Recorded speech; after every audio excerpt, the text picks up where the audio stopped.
আমাদের গ্রামের নাম ছিল খালপাড়া। নামের মতোই চারদিক জুড়ে ছিল সবুজের ছোঁয়া গাছপালা, ধানের ক্ষেত আর পাখির কিচিরমিচিরে ভরা সকাল। সকালে মাটির গন্ধে ভরে যেত বাতাস, পুকুরে সূর্যের আলো পড়ে ঝিকমিক করত যেন সোনা ঝরে পড়ছে জলের বুকে। গ্রামের মাঝখান দিয়ে বয়ে গেছে একটা ছোট খাল। খালের ধারে বসে আমরা বন্ধুদের সাথে মাছ ধরতাম, হাসতাম, গল্প করতাম।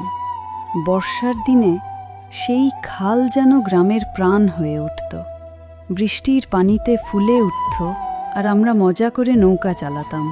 সন্ধ্যা নামলে দূরে ভেসে আসত আজানের ধ্বনি, চারদিকে জোনাকি জ্বলে উঠত। মা হাঁক দিতেন, খাবার খেতে আয় ছেলেরা, আর আমরা দৌড়ে বাড়ি ফিরতাম।